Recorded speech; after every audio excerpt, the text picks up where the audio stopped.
Bonjour les amis, bonjour les amis. Eh bien ce matin, je vais toujours très bien.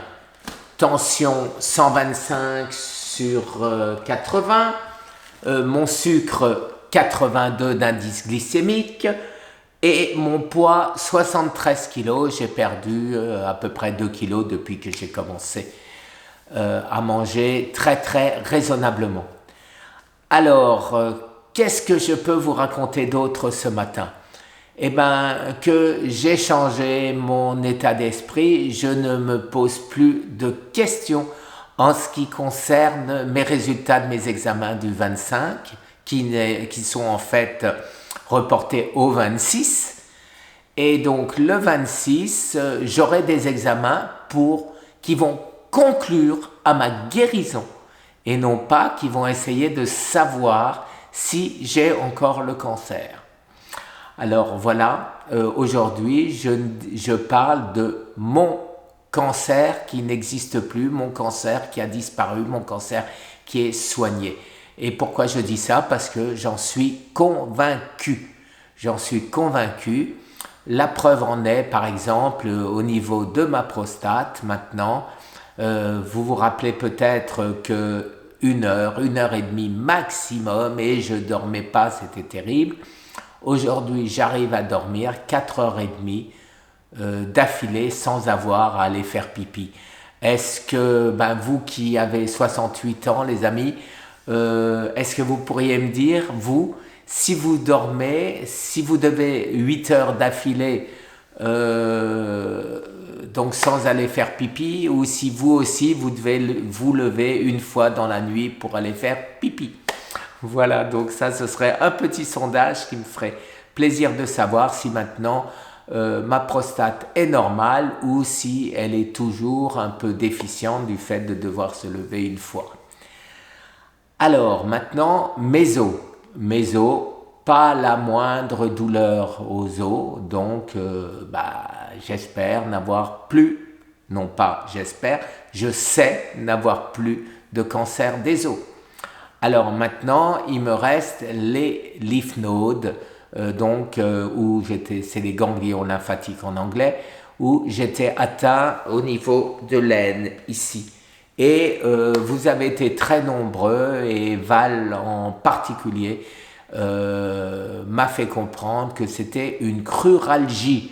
Une cruralgie, ça vient du même endroit, c'est un pincement du nerf entre la première et la quatrième ou cinquième vertèbre, du nerf crural bien sûr.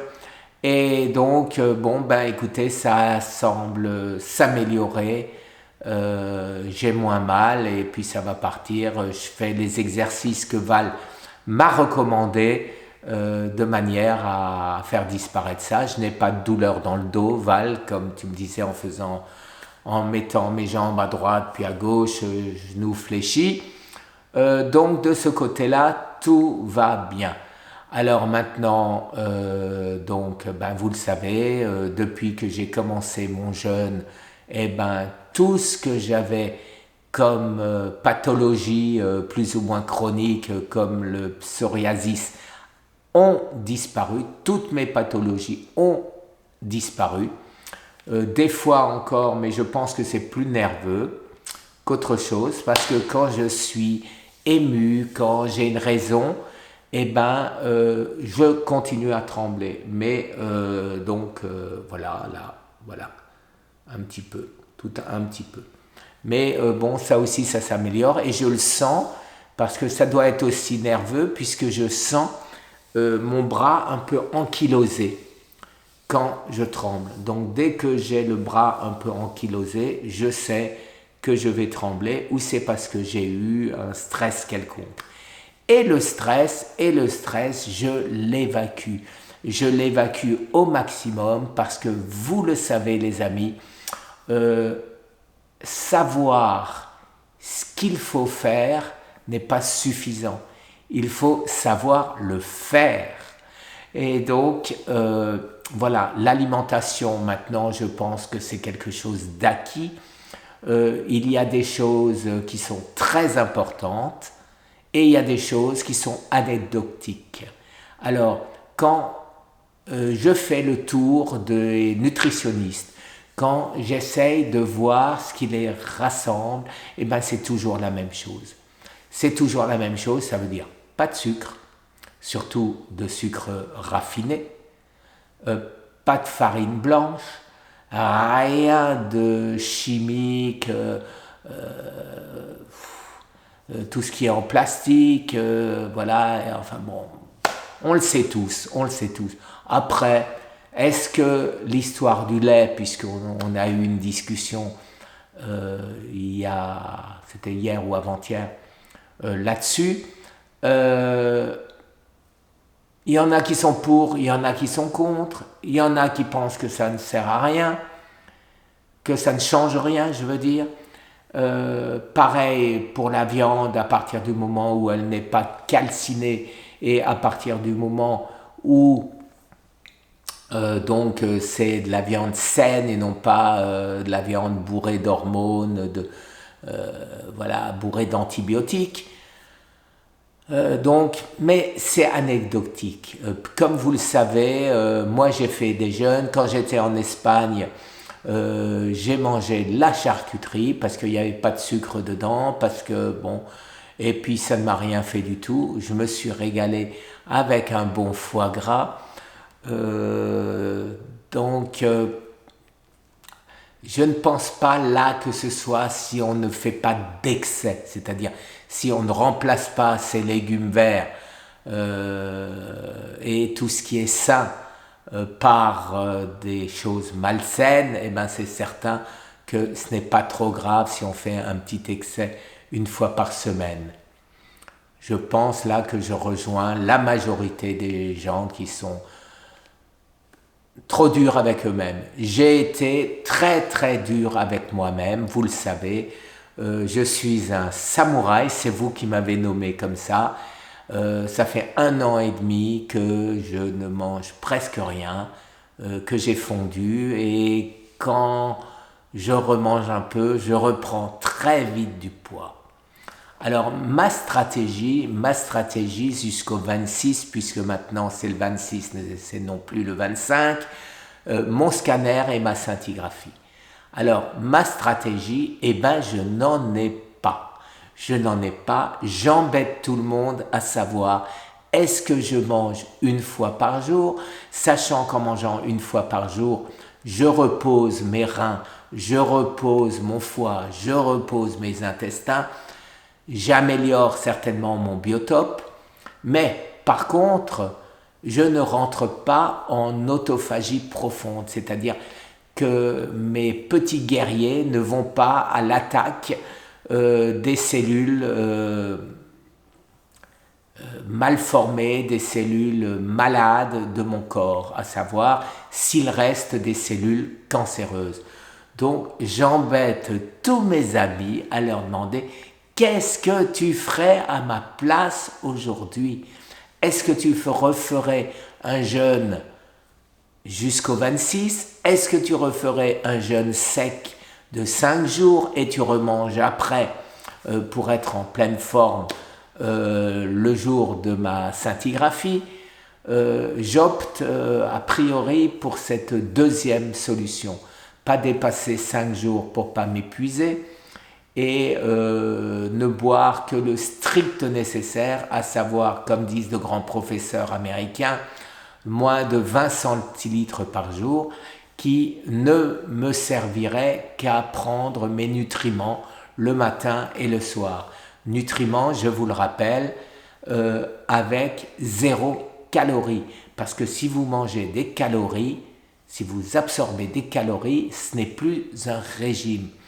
Or, les chercheurs américains ont remarqué qu'à partir du moment où on se nutrit,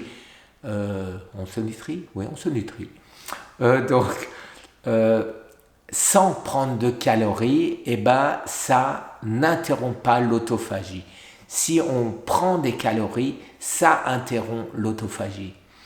Donc, partant de là, comme je sais que j'ai besoin, puisque je ne suis pas en surcroît de nutriments, eh ben, je continue à les prendre puisque je reste dans ce qu'on appelle aux États-Unis le range, c'est-à-dire la moyenne. Donc tout va bien de ce côté-là. Je fais une exception pour le fer, parce que le fer, il y en avait dans les légumes. Donc je n'ai pas pris de fer, sachant que le fer trop important est dangereux. Par contre, certains minéraux sont dangereux si on n'en a pas. Donc je me pourvois, je prends mes nutriments minéraux de manière à n'être pas en manque, dont je pense surtout au potassium, puisque vous le savez certainement, un manque de potassium est mortel. Donc ce serait dommage quand même, hein, pour une petite pilule de potassium de 99 mg par jour. Voilà, c'est la dose de tous les suppléments et donc c'est ce que je prends. Que puis-je vous dire d'autre? Alors, vous le savez, au fur et à mesure de mes recherches, eh ben, j'ai constaté que la science rejoint les adeptes de la nature, les adeptes. Et de ce fait, vous le savez, je cherche, j'essaye de comprendre. Et en plus d'être un samouraï, je dis toujours en plaisantant, je suis une marieuse. Une marieuse pourquoi? Puisque j'essaye de faire se rencontrer les chercheurs du monde entier, tous les gens qui peuvent aider, qui peuvent nous aider, les amis, dans les soins que nous devons apporter au cancer. Et de ce fait, j'ai un grand monsieur avec qui j'étais en totale contradiction il y a 2 ans. Eh ben oui, les amis, ce soir à 17h30, heure française, puisque c'est 17h, j'ai rendez-vous avec le docteur Tal Chaleur, avec qui je vais faire une conférence que je vais vous poster plus tard. Et donc 18h, 18h30, 19h, suivant la durée que ça prendra, je vous mettrai nos conclusions. Alors, je vais lui poser des questions qui ne sont pas les questions habituelles qu'on lui pose. À savoir, vous entendez toujours dire « il faut faire de la méditation », il faut soigner son alimentation, il faut... Je vais essayer, je dis bien essayer, de demander des choses plus précises. C'est quoi la méditation? C'est regarder la télé en pensant la série policière, alors c'est qui l'assassin?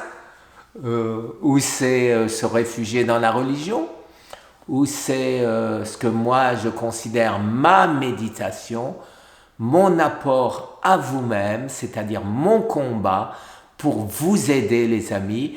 Pour moi, c'est ma méditation, c'est ma manière où je sors de mon corps, je sors de mon cancer, je ne pense plus une seconde à mon cancer, je pense à comment vous aider, comment vous faire partager ce que j'ai vécu pendant presque 2 ans maintenant, comment vous donner la force à vous aussi de faire ce que j'ai fait de manière à vous guérir du cancer. Et je ne dis plus survivre au cancer, puisque je suis certain qu'on peut se guérir du cancer naturellement. Et il faut de l'aide, Alors pour moi, l'aide, c'était les nutriments. C'est la famille, c'est l'absence de stress, l'absence de soucis. Tout ça, c'est primordial, les amis. Alors, rendez-vous ce soir avec Tal Chaleur. Et vous le voyez, je suis en pleine forme. Je pense depuis des années et des années, au moins 10 ou 15 ans, n'avoir jamais été en aussi bonne forme, les amis. Je vous souhaite une excellente journée et à ce soir. Au revoir, les amis.